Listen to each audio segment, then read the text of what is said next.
Welcome to the Niche Pursuits podcast. Today we are joined by Jesse Cunningham, and he's really here today to outline a process for how to create content at scale using AI. And it's not your just classic, hey, boot up ChatGPT, put a topic in, work on your prompting and move on. He really outlines what I would call a masterclass in how to use AI for content scaling, but in a way that maintains all the facets that Google is still looking for in content.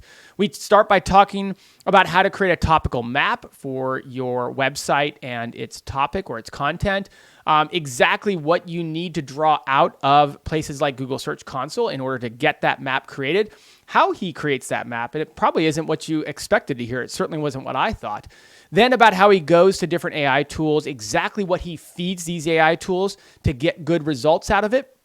And then the editing process he goes through once he gets that content back.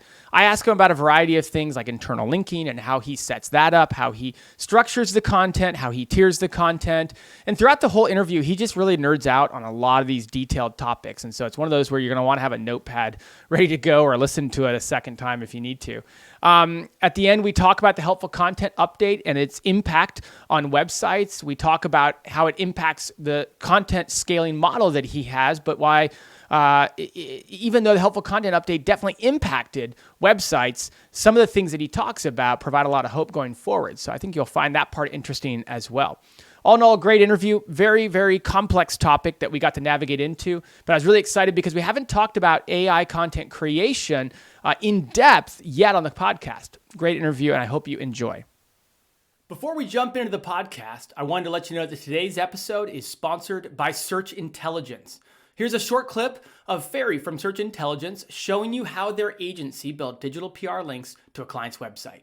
This campaign got us big links in websites such as Lifehacker, Wales Online, Daily Record, and about 20 other news websites. Let me show you how we've done it. We knew that people will be flying a lot this summer, and we knew that journalists will be writing about this topic a lot. So, on behalf of our client, we put together a nice guide about how to fall asleep on the plane. Then we use MuckRack to find journalists who write about travel. Then we put our advice in a nice email and send the tips to the journalists. Within just a few days, the links started landing, securing our client natural placements in really big websites, just like this, and this. This is a great example about how you can leverage seasonal trends to earn links to a website. Anticipate what journalists want to write about at all times and give them the stories that they need. They will reward you with some great, juicy links. I hope this is helpful.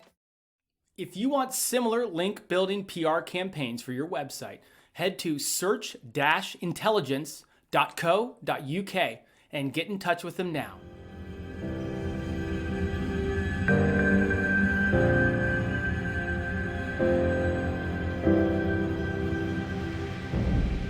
All right, welcome back to the Niche Pursuits podcast. My name is Jared Bauman, and today we are joined by Jesse Cunningham with 712 Digital. Jesse, welcome. Thank you, Jared. Thank you for having me, man. It's kind of surreal because I've been watching you and Spencer for like years. And my goodness, Tony's like, hey, man, I talked to Jared about you coming on the show. I think it might happen. So here I am. I'm a little bit excited. I'm a little bit caffeinated. So if I start talking really loud and I start talking fast and I have the jitters, just like kick me under the table and we'll be good.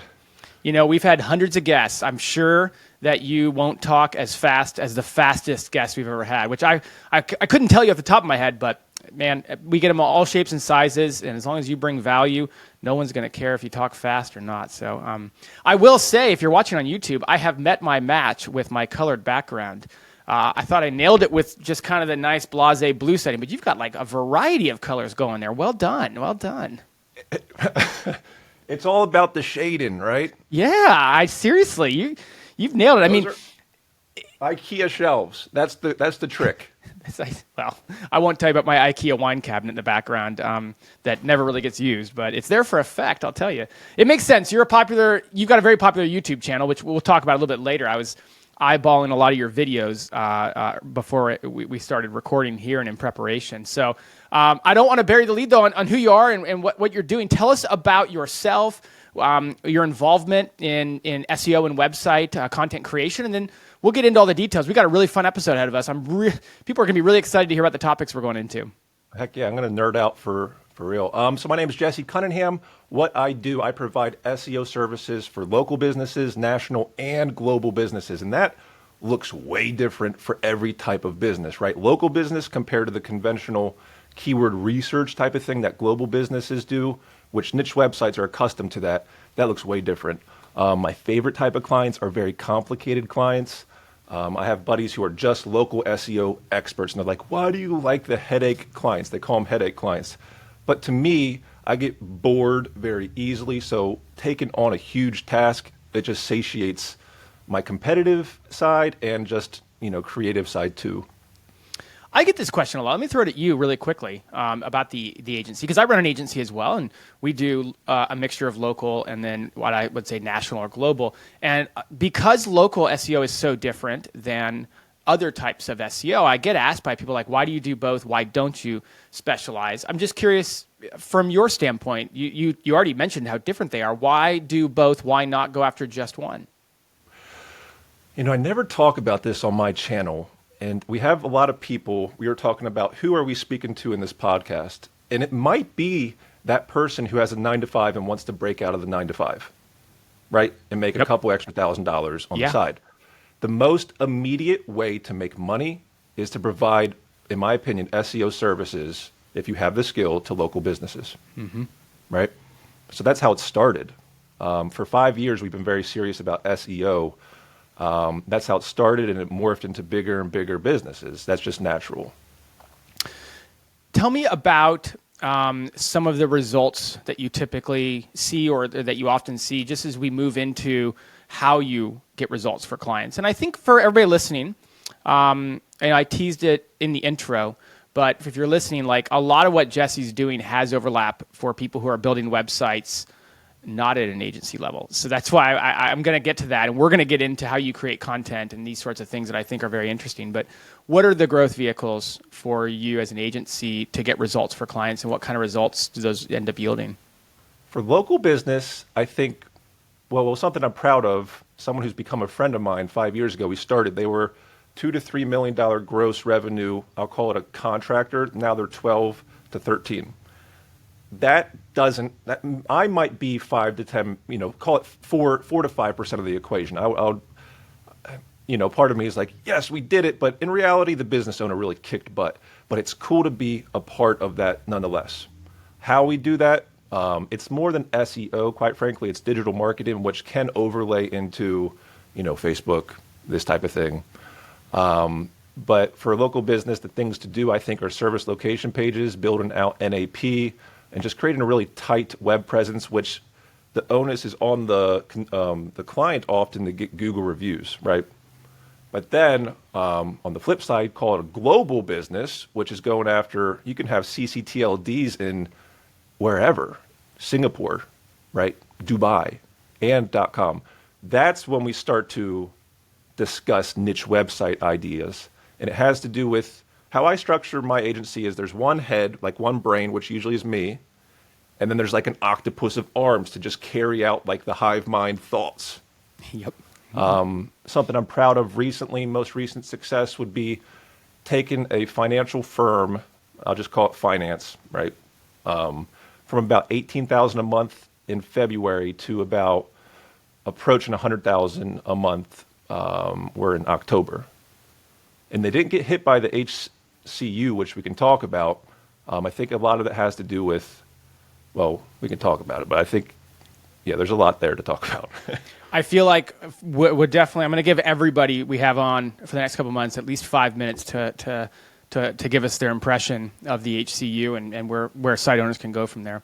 I do think it's really interesting because you're exactly right. And I run an agency, so I know the overlaps in ranking and growing brands that have a national presence and ranking and growing websites that target national and international queries, right? And in many ways, there is so much overlap between a online business that maybe you work for, like your finance brand you just mentioned, targeting a global or at least a national audience, and say what a common website builder would do when they're targeting to rank for affiliate or informational or e-com queries, right? So, hey, there's a lot of challenges that go into that.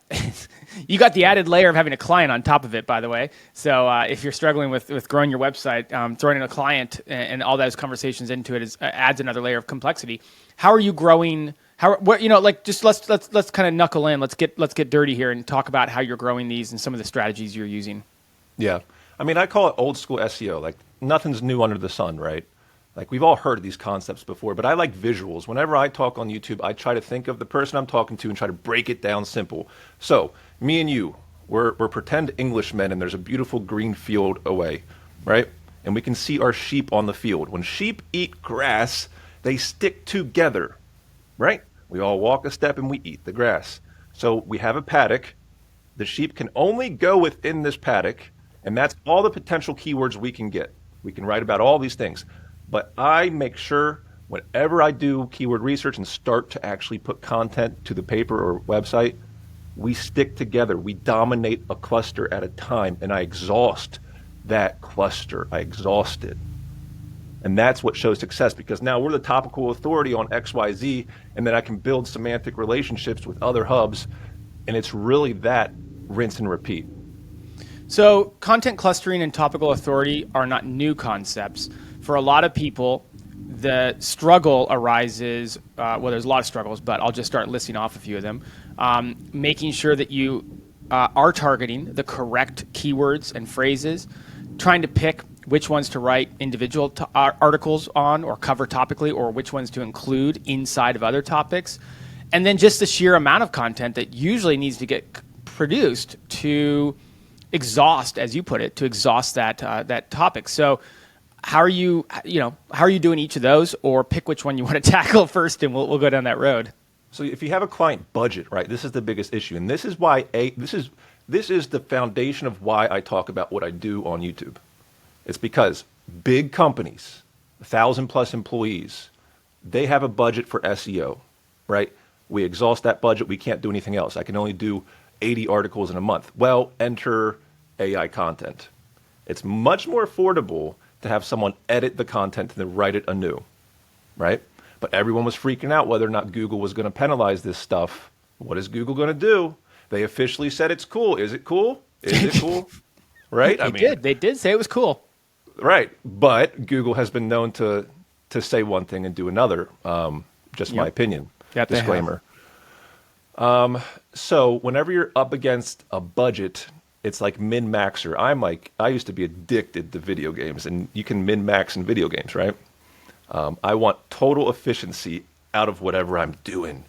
Well, editing, I think, is the new way. And to just add to this, there used to be an old adage for niche website owners: if you have 500 articles on your website, you can start to see traction. I think the bar has been raised officially. And this is because of the volume of content that's getting produced nowadays? Yeah, because I can produce at a 100th of the cost of what it used to take. I don't want to over tease you, but man, I would love to hear about that more in depth. I mean, your number 3 most popular video is ChatGPT plus Wolfram plus WebPilot. You seem to be a pretty big authority on how to produce edited AI content. Can we talk about it? Yeah, love to. I mean, that's what I nerd out on. Where should we start, Jared? I mean, what's a good primer for it? Start with this. Start with talking to the skeptic who has not embraced AI in their writing process. And then let's dive into just a bit of a framework, just so people get their mind around it. And I do want to, what I want to talk to is the person who doesn't use it at all.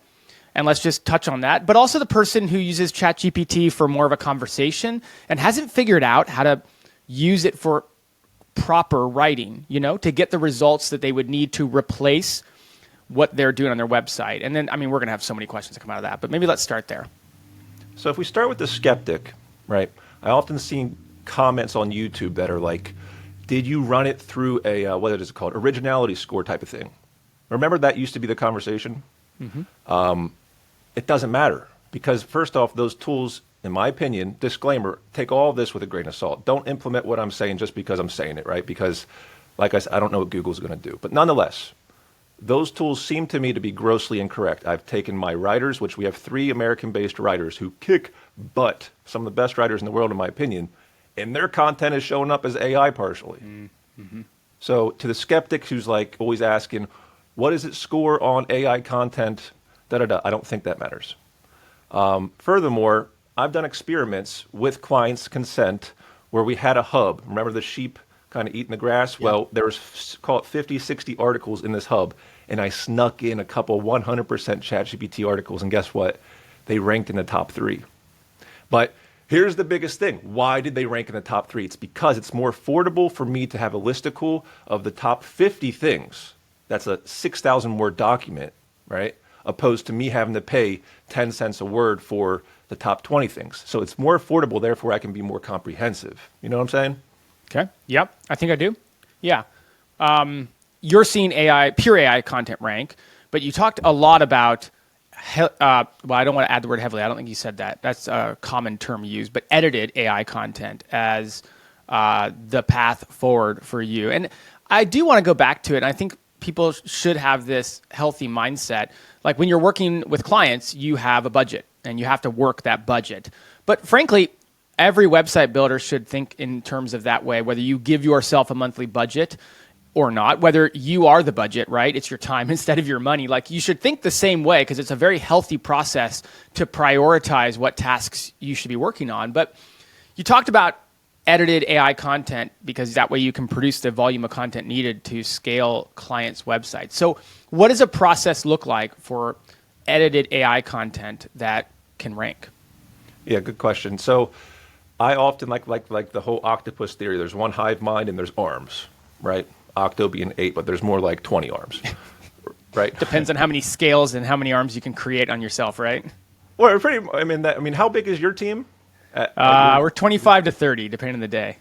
Right. So I have less arms. We have 5 core and like 10 floating. Okay. Right. 10 all told. But nonetheless, starts with one mind who creates. Well, let me back up. If we're talking about a global business and I onboard them, first off, I create a content map of their existing top 30% articles. In other words, I go to GSC. See, I'm talking fast now because the caffeine's kicking in. Good. Yeah, you went cold brew. Is that cold brew there? It's warm. I have a thing in the office, a kettle. Okay. Because they tell me cold brew is like straight jet fuel. I thought maybe this works too. It works too. Okay, go on. Keep talking fast, man. I got an hour, so we can get as much out of you as you can say. Oh boy, I'm used to YouTube where I've learned to speak, pause, edit, speak. But this is totally different. No, so let's just roll with it. So I go to Google Search Console. I pull out via impressions and clicks the top 30% of articles, right? Because oftentimes on a website, the top 20% are the ones that rank most. Yep. Most of your traffic comes from like the top 20%. Then, because clients often don't have a topical map or they do a spray and pray or shotgun effect, right, for the last 20 years, we have to organize that, right? Then when I have an idea of how to organize it, we build upon it semantically. So keywords, articles to write, oftentimes I have an SOP that I record. I say, look, we're going to do it this way. But another way to do it is just have one of our virtual assistants go into this tool over here, spit out an article, have it ready for the writers and editors to go in here. Here's your raw material. Now edit it in this way, and it takes like 1/10 of the time. Topical maps. I have to ask you about that. How are you building those? What are you doing for that? Okay, let's back up. So I'm a creative type of person. Like I have to be satiated, or I get sad and I play video games, and it really stinks. Right. So when COVID happened, that was a weird time. And I took a writing class by the late David Farland, who taught people like Stephanie Myers and Brandon Sanderson, like really good authors. Nonetheless, in my cohort, I met some real writers. And some of those real writers are on the team today. And I just present keywords and title tags to one of my team members in particular. And I say, please organize this like a chapter book. And they do. So that's very manual. I don't get into SEO with them. I just want to know, like logically, how does this fit together?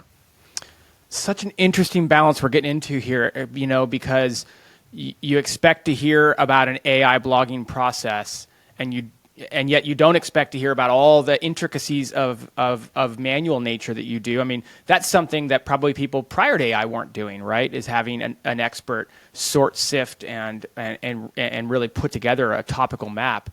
So that's really fascinating to hear. So basically, you're going to experts to map out the content, going to AI to produce the first draft, going back to editors and experts to have them fine tune it. Is that maybe a good way to think about it? Yes, but they're not experts in the field per se. They're just expert authors. They're professional authors. In other words, the brush that they use to paint with is words. And I tell you what, if you've ever worked with someone who's a professional author to teach them SEO, they get it like this. It's so easy. Really? Oh, it's insane. And they know all the terms for the grammar. I'm like, put those type of words in the front and these ones. And they're like, yeah, you mean this, with some predicate. I'm like, I don't know. So I'm just trying to think this through because I go and I dump a ton of keywords and impressions and clicks out of GSC.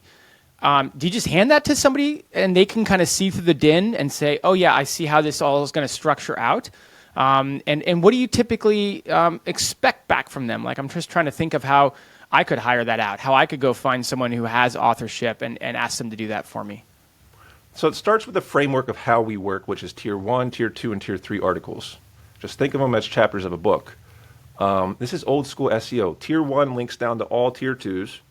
All tier 2s then reciprocate links to the tier 1, and the tier 2s link to each other. Right? This is not like rocket science. Classic cornerstone silo creation, yeah? Right. Nothing new here. So they know this structure already. And I can only give them like a maximum of 300 keywords, right? Because otherwise it's like, this is too much. So we give them like the URLs and the title tag so they know what the article's about. And then they just jam it out, man. Okay. Let's move on to the next part. So I get these articles back, and do I just chuck them into ChatGPT? How do I get back results that will rank from AI? It's a big loaded question, I realize. Sure. I mean, I'll tell you what I've done. I'll tell you exactly what I've done. But we're assuming that we've done the keyword research because I've seen so many times where people write about what they want to write about. Because I'm the expert, I'm the physical therapist that knows, or I'm the baseball players, and I just want to write about this thing. So I liken it to, what is this state up there? It's a northern state by the Great Lakes. It has a lot of lakes in the state. Michigan. Yeah, like Michigan has all these ponds. You're not going to go fishing in the dead pond where there's no fish in it. You have to first identify where all the fish are, which is keyword research, which is volume-based keyword research, and write articles to match to the fish. Now, assuming you've done that correctly and it's time to write, what we first do is, and I would love, and we are developing a tool to do this. I'll tell you exactly what it does. It scrapes the top 3 SERPs for any given keyword live, all the headers. So I have all the headers now. I have like 30 headers from the top 3 SERPs, SERPs being just the result. Yep. Right? So now I know what my competitors are talking about. Right? And from that, you can push that to ChatGPT, or I have my writers just look at it logically, be like, how can we do this better? Because we have to take a step back. Why does ChatGPT content rank to begin with? Right? Because it's pulling from a repository of information already available. Yeah, so why could it ever rank? It doesn't make sense. It has to do with, I mean, let's just sit on that for a second. How can ChatGPT content rank to begin with? If it already exists in the internet somewhere, why can my website rank for it? It has to do with how we combine and structure and link to other articles. That's everything. So you can use raw ChatGPT, you can use Claude. I like Claude better in some respects. It gives tighter sentences, but it's more manual. I have a VA who can sit on Claude all day, but you get limited out. He has like 5 accounts, Gmail accounts that he can switch between, but then you get limited out. I really like some SEO tools. I think they're all great. You just have to find the one that you like. Keyword research and competitor research is how you're going to win this game, though. Hey, just a quick break. I hope you're enjoying the podcast so far. Just a quick reminder that today's episode is sponsored by Search Intelligence. Now, I've got a short clip from Ferry with Search Intelligence showing you how their agency built digital PR links to a client's website. This is how we landed massive links for our client in The Sun, a DR90 website, and many other UK news websites. We have used freely available data from YouGov to simply find out what the nation's favorite car brand is and which brands people love the most. Of course, Rolls-Royce came out on top, Aston Martin second, and Jaguar third. We put these insights in a short email and sent it to journalists that write about cars and to national news desks on behalf of our client. Within a few days, our client got featured in all the Suns, as well as many regional newspaper sites in the UK, gaining DR90 links to their leasing comparison website. YouGov website is full of unlimited PR stories with data already available for free. All you have to do is to start researching their data and start asking the data questions. You will be surprised of the unlimited PR campaigns that you will find there that can help you build massive exposure and links to your or your clients' websites. I hope this video is helpful and inspirational. Like what you just heard and are looking for similar link building PR campaigns for your website? Just go to search-intelligence.co.uk and get in touch with them today. What are the biggest mistakes that people run into when using a ChatGPT or a Claude? Prompting, prompt engineering, and then I have a follow-up question to that about kind of maybe if there's any training involved, because that's also a topic that people are talking about a lot. If we're talking to the guy or girl who has the 9-to-5 who wants to supplement their income, if $1,000 to $3,000 a month excites them, this is what I would want to say. I think the biggest mistake is confusing efficiencies. ChatGPT, if you're going to manually talk to it, type, get back, wait for it to spit out, you are wasting so much time. I think the days of coming home from work and doing 2 hours of work to create 3 blog posts are over, right? So I think that's the biggest mistake. Yes, ChatGPT can do it for you, but find a tool that can spit out 20 articles in 5 minutes. Because time is your biggest commodity. I don't care how much money you make. Time is still your biggest commodity. Well, let's noodle down that then. If it's less about the prompt engineering in the ChatGPT online interface and more about spitting out a lot of stuff, what does that look like for someone who's pretty confused by that? Imagine we're going to get into APIs, we're going to get into secondary tools. What does that process look like from a high level? I don't want to confuse people. I really want to be clear. If you have a perfectly frameworked article that is comprehensive and does a better job than all your competitors, and then you have all the articles that can either back that up or kind of elevate it in some way without cannibalizing themselves. That's tricky when you're dealing with a lot of keywords. Then you can use an assortment of tools to fill in the blanks. I have this H2, I have 3 H3s under this talking about this. Just fill in the blanks, and tools can do that for you. But the person who's going to screw all this up is the person who thinks, yippee, skippy, I can do 1 million articles right now and just push them out. You're going to have momentary successes, but it's long-term not going to work. The structure you keep going back to, are you literally prompting with headers pre-planned and asking it to fill it in? And is that the level of, is that the depth that you need from your experience to consistently rank with this type of content from AI? 100%. Yeah. Okay, so to the person who takes the topic and says, write me a 750-word article to ChatGPT, not good enough, not going to be good enough to consistently rank. There you go. You found it. So I was having trouble finding it. There's tools that you can click one button, type in keyword, click a button, it gives you article. Correct. I prefer tools that you can dictate headers. Correct. Okay. Can I ask what tool that might be? There's two that I use, one of which is one that we created. It's more raw, but it does the job that I need. So wordgalaxy.ai, you can dictate headers and you can dictate the keywords that you can insert in, kind of like keyword stuffing, but on a small scale. Furthermore, SEO writing.ai, this is where I haven't talked about it much on Google yet, but we're doing auto blogging. Oh, excuse me.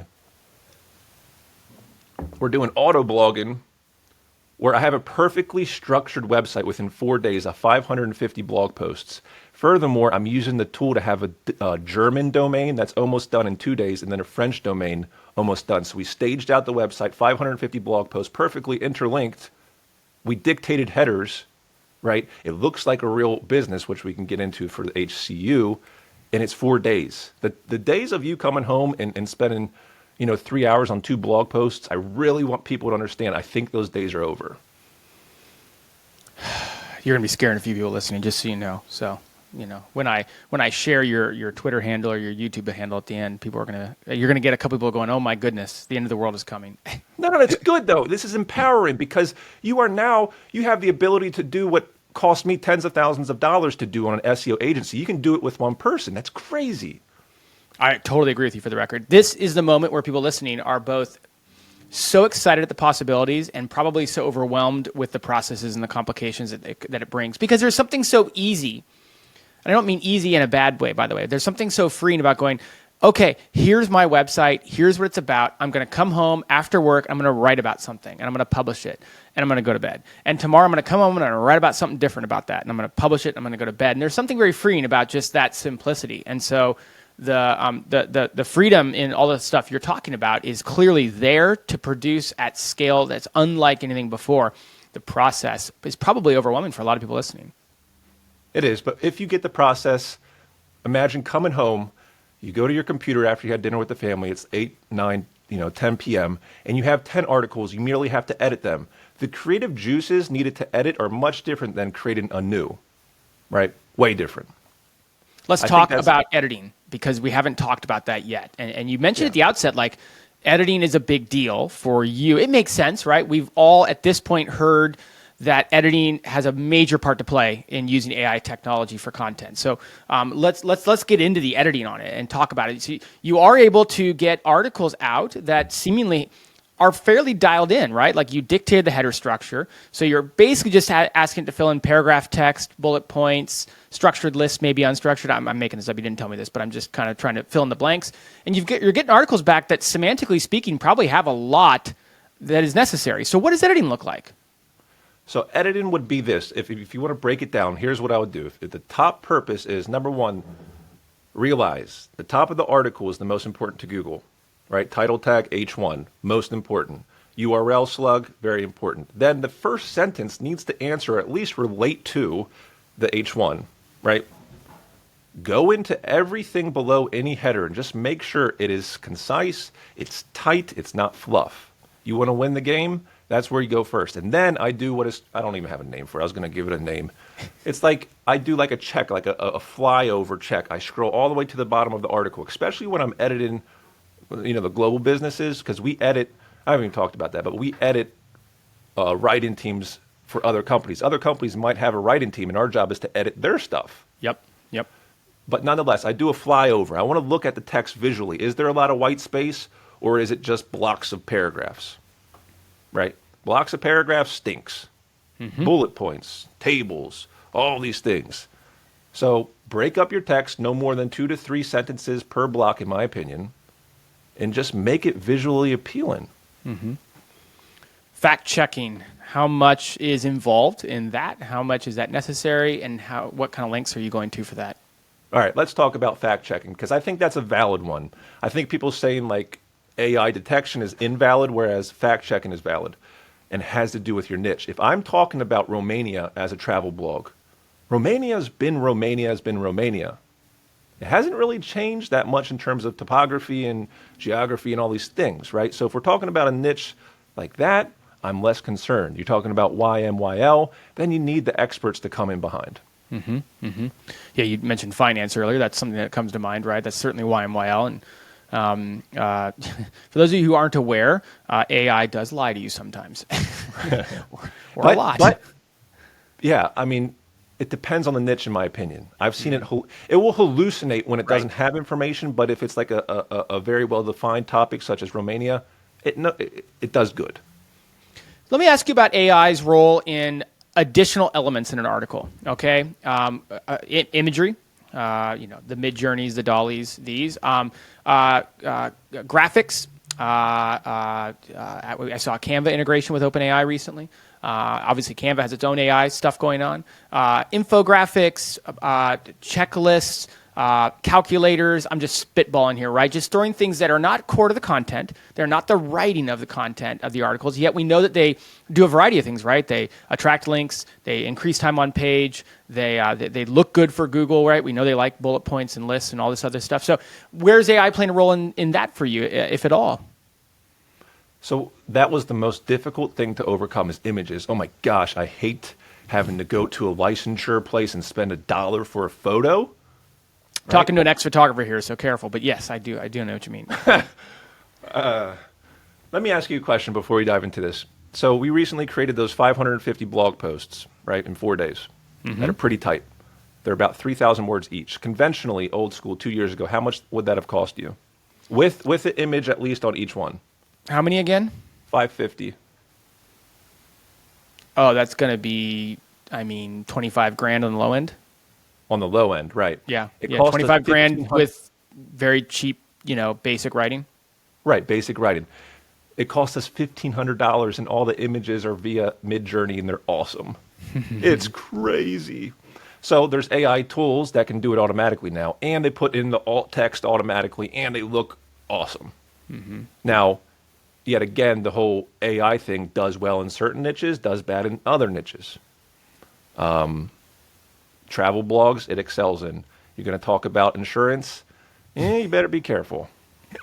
So I have to ask, because I tell you, everyone's saying it right now, like what AI tools do you find work well at that level to do something like that? Midjourney's not going to spit that out with a generic prompt. Yeah.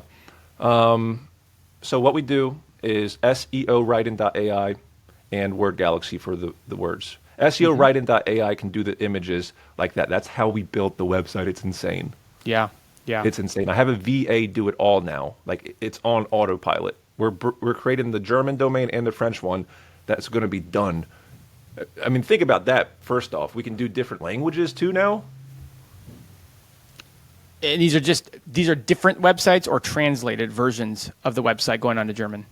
We have so we created whatever.com. We're going to create whatever.de and whatever.fr, and they have the same structure semantically on each one of them. I don't know if I'll do hreflangs. I don't think I will, but nonetheless, I'm showing Google like this is a real brand, and I'm going to do a what's it called, schema organizational markup, because this is just me insulating against any further HCU type of updates. We are going to get to HCU, by the way. I have it blocked out, but I still got some more questions for you.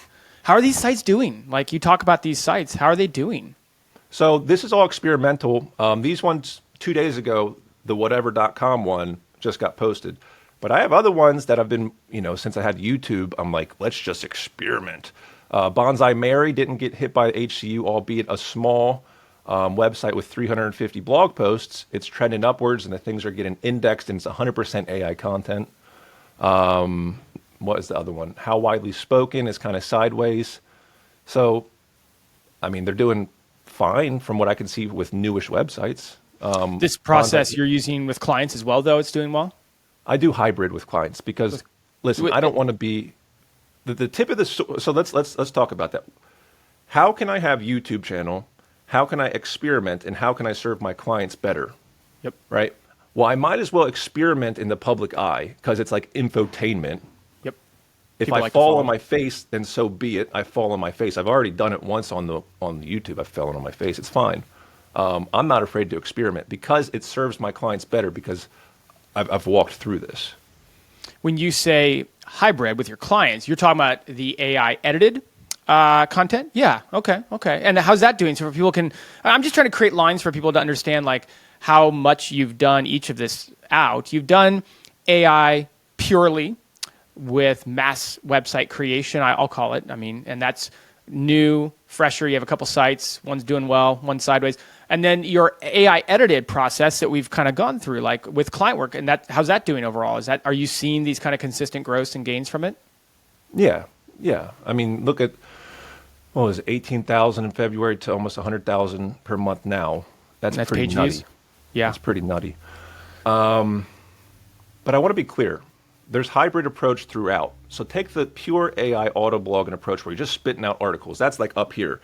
And down here can be manual writing. There's gradients in between. For instance, on Bonsai Mary, I have one of our virtual assistants interface with SEO writing.ai, draft the article out, embed manually 2 YouTube videos, and interlink, like the old school interlinking, right? I also use Link Whisper, but I think that's yours and Spencer's, right? Spencer's, right? I like that tool. So if articles are no longer the problem, the big blockade in the road. We need to focus on structure and what is it? What is the gentleman, Corey Gerber? Yeah, Corey. Yeah. Correct. He calls it cost of retrieval. I'm into that because I've seen it work. It's Google. We are the expert here, and everything is not more than 2 depth from the homepage. Well, you're reading my mail. I have my number 3 topic that I wrote down while we were talking is internal linking, because the more content you produce, especially when you're following a very semantic approach that you are, and you already outlined like, hey, I got my tier 1 article, I got my tier 2, like all of that is heavily predicated on solid internal linking.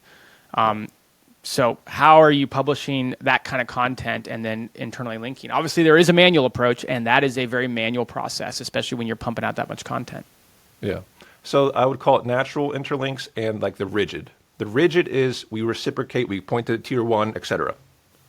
I always point, okay, we have tier 1 articles, tier 1, we have tier 2 under here. All the tier 2 articles point up to the tier 1. How do they do that? They do that before the first H2, and it's very rigid. And then they interlink the tier 2 articles, all interlink together near the conclusion.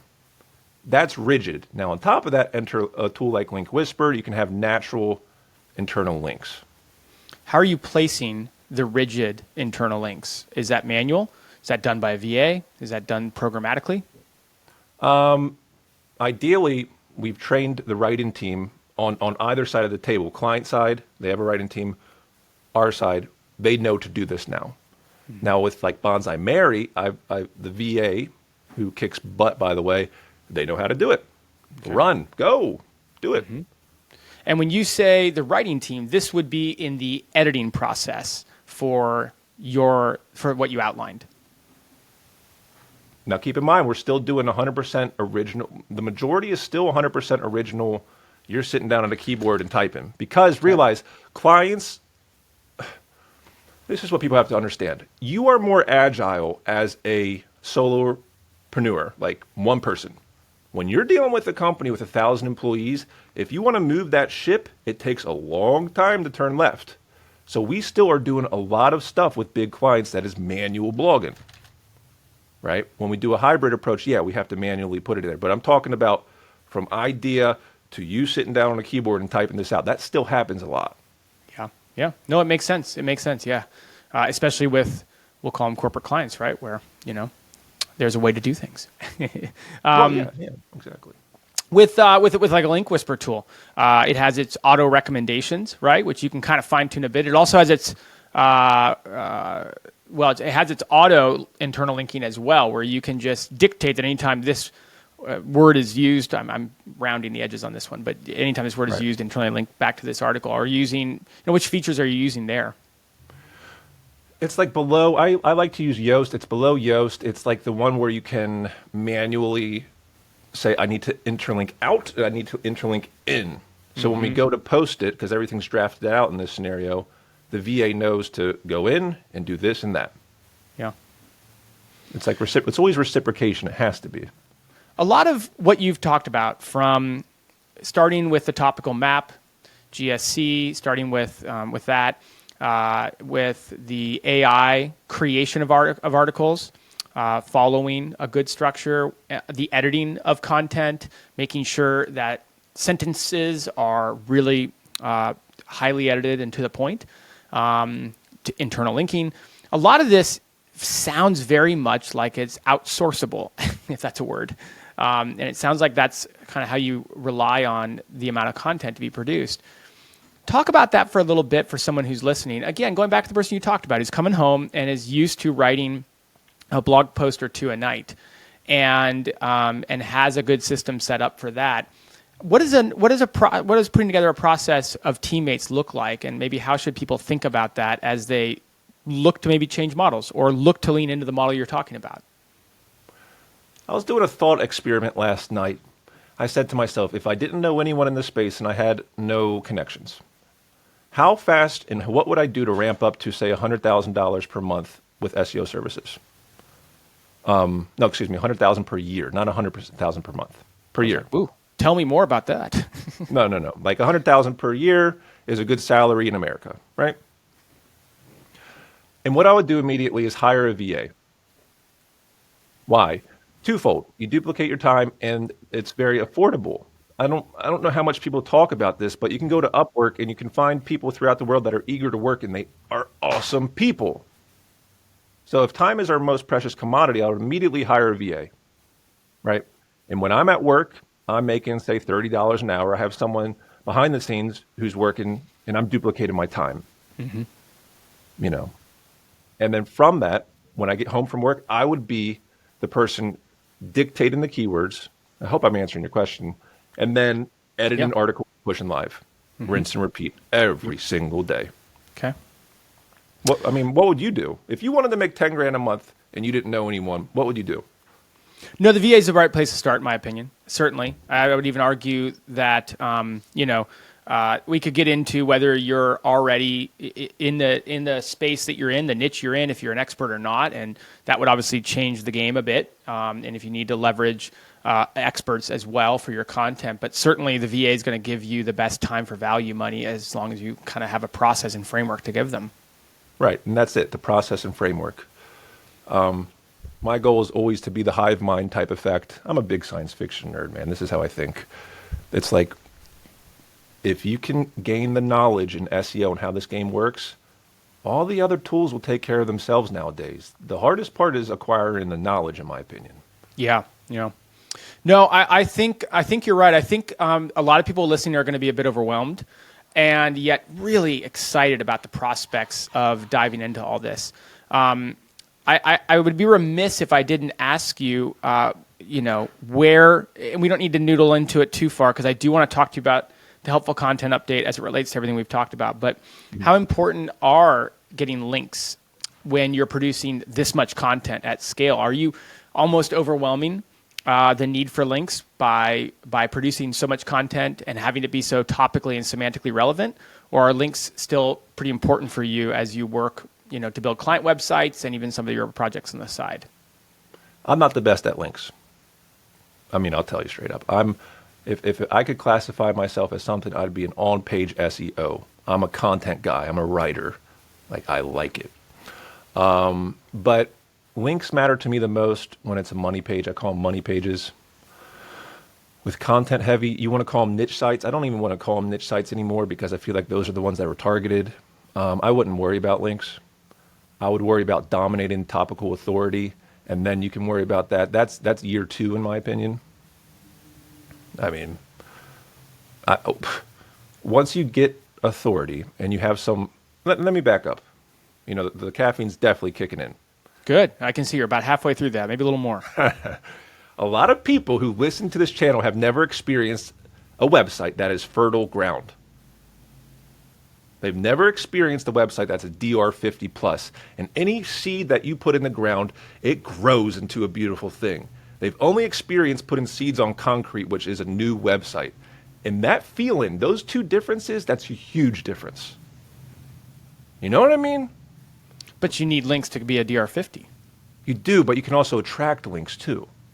So links do matter, but don't focus on them, right? I have 2 hours, per night to work on this thing. How do you attract links in your content creation model? Data-based content. Give me data no one else in the world has, or compiled data no one else has compiled.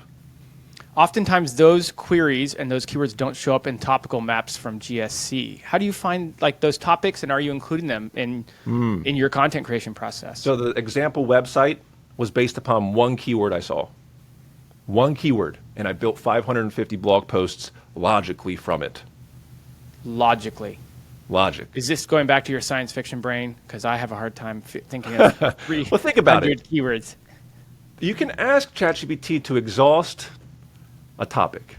We have to be very careful because, like I was saying with the metaphor of fish in the ponds, you can get in trouble of putting your line in the water where there's no fish and there'll never be fish, and you just wasted a day on an article that stinks. And it doesn't stink because the words stink. It just stinks because no one cares.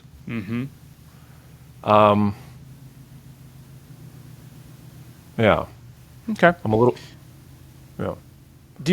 Does your content attract links? I think that's for a lot of people. They hear, oh yeah, write content, and if it's good, it'll get links over time. And then a lot of people a year or two later don't end up with links to show for it. And it's a bit of the chicken or the egg, right? Like, man, in order to get links, I need to be ranking number one because that's how I get links. But in order to rank number one, I need to be a DR50 site. So it's almost this revolving circular process. I'm just trying to help people understand your take on it and how it plays itself out for you. I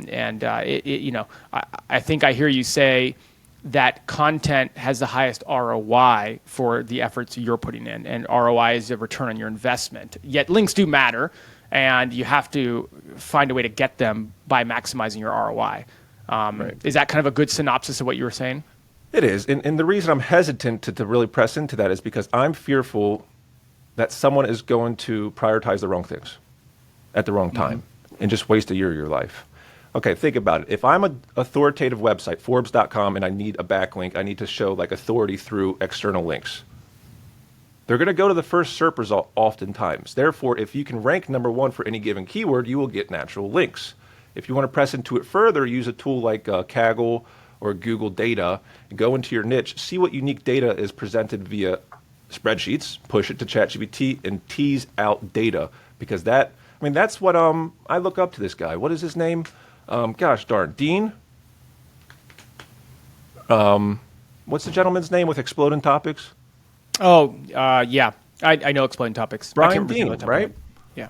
This is Brian what he built look at what he's done. He has presented gobs of data, and he just gets natural backlinks, right? Mm-hmm. Yeah, Brian Dean.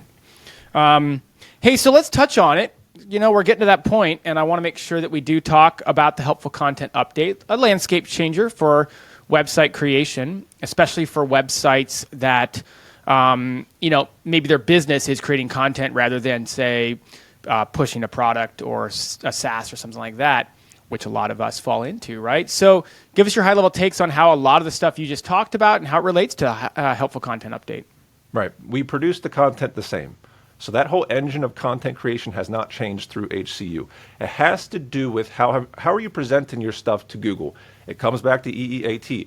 But if I was doing this, and I am doing this, I'm presenting my website as a business who is in the ecosystem of Google. In other words, my business, quote unquote, whatever.com, may buy Google ads one day from the perspective of Google. Why? Because I'm in your ecosystem, Google.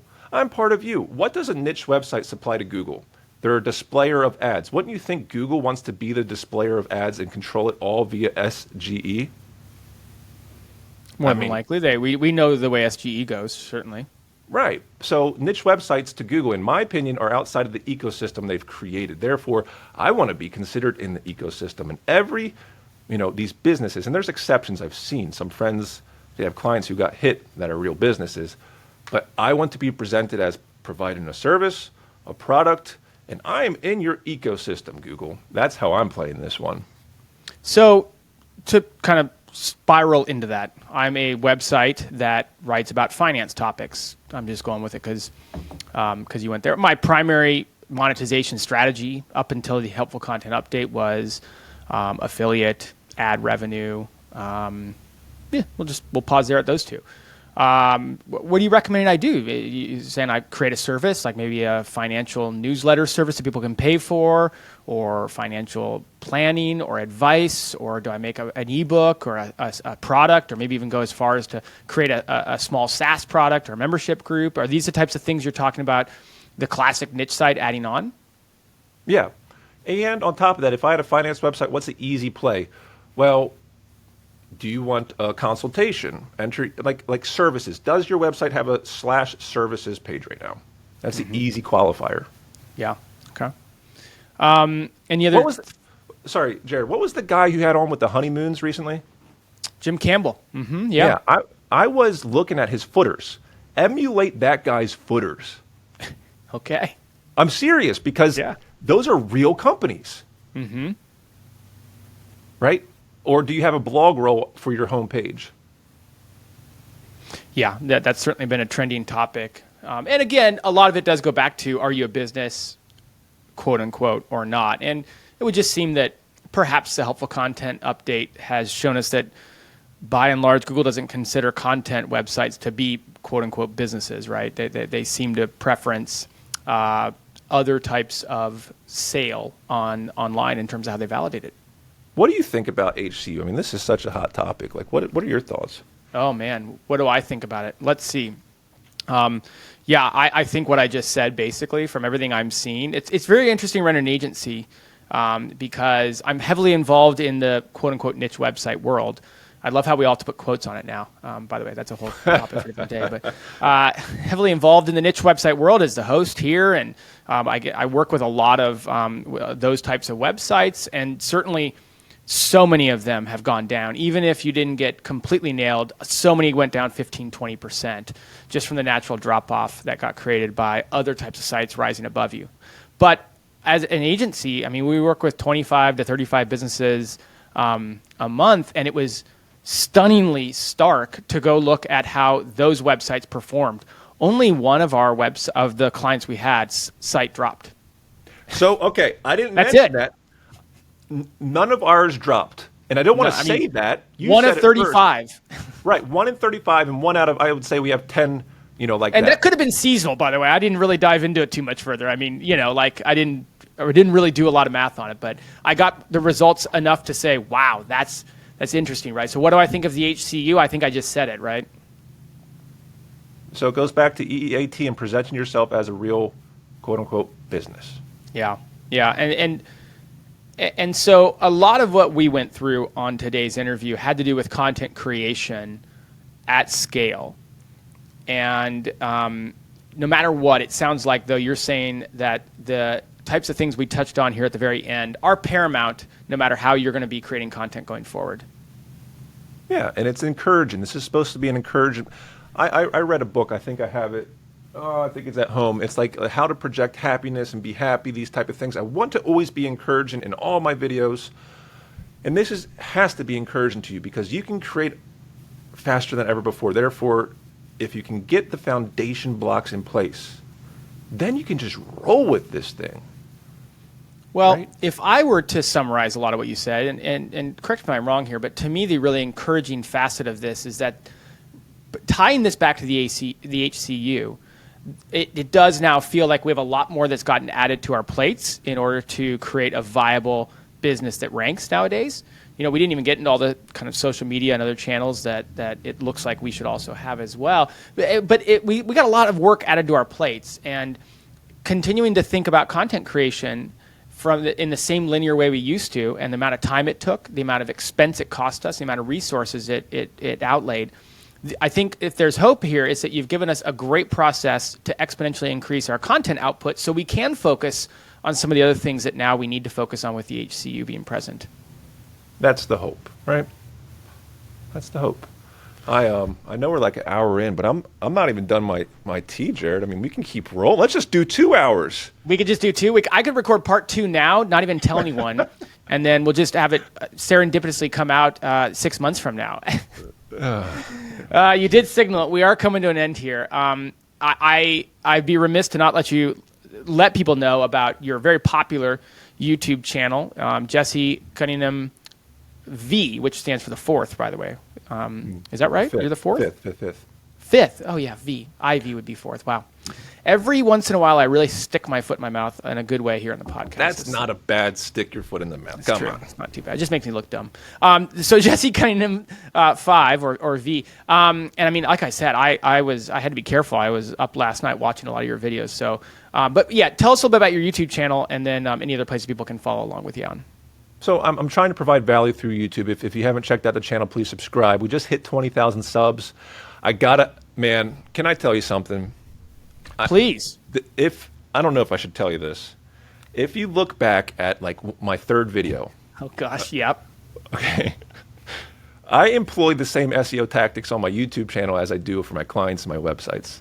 And there was this one video, I was like, dude, that's a cool video. And it was like 1,000 blog posts in 2022. And that was Spencer's video. And if you look at my 3rd video, the one that took off in like February of this year, yeah, I emulated you guys. It's unique content inside of it, but the wrapper, the bow, all of it is like a similar title. That's called, I would say, parasitic SEO. It doesn't hurt your guys' video. It still rocks it. But when that one's finished, it gives a, like a recommended video. And I got, when you guys were coming up, this is how the channel I owe a lot to you guys. This is I had no how idea about this. This is funny. This is Yeah. how my channel took off. I drafted your most popular video. I have no idea what you just really went into there, but I'm going to have to go check this out. I'm just saying, go look at one of my oldest videos and then look at your most popular video. You're going to see a lot of similarities, although the content is unique. And I drafted it, and that's how my channel right now, got its first boost. Well, look at you. Maybe I should try that, because I have a fledgling YouTube channel that just broke 1,000 people. I saw that. Yeah, subscribers. man. So, yeah, well, it's infant days. Thank you, Jesse, for coming on board. I feel like I don't normally re-listen to podcast interviews that I do, but I feel like this is definitely one I need to go back and take a lot of notes from. And I appreciate you being really candid too about your process and some of the kind of inner workings of how you do this. It's we could have gone a couple hours. I totally agree with you. Yeah, I appreciate the opportunity. I mean, I'm humbled. This is crazy, man. This is surreal for me because I've been watching you guys for years. So thank you for the opportunity. Well, welcome on. You definitely delivered. So thank you for bringing so much value. I'm sure we'll talk to you again sometime soon. Until then, thank you so much for joining us. Thanks, Jared. Today's episode is sponsored by Search Intelligence. Here's a short clip of Ferry from Search Intelligence showing you how their agency built digital PR links to a client's website. What a crazy campaign. How to sleep on your back. This campaign got us links in Huffington Post, Glamour magazine, Mirror, and lots of other great news publications. Let me show you how we've done it. It was so simple. Our sleep client provided us with expert commentary about how to train yourself to fall asleep on your back. They also gave advice on why it's best to sleep on your back. Once we've had this information, we went to Muckrack and searched for journalists that consistently write about sleep and well-being. We've sent these journalists the advice provided by the client, and within 1 day the links started flowing in. Glamour magazine, a DR81 website, picked it up. Huffington Post, DR88, Mirror UK, DR90. A massive avalanche of links blasted to our client's website with this simple yet effective campaign about how to sleep on your back. I hope this inspires, and I hope you'll use this technique to land massive links to your or your client's website. Thanks for joining us today on the podcast. Just a final reminder that it was brought to you by Search Intelligence. And if you're looking for link building PR campaigns for your website, just head over to search-intelligence.co.uk and get in touch with them today. Cheers.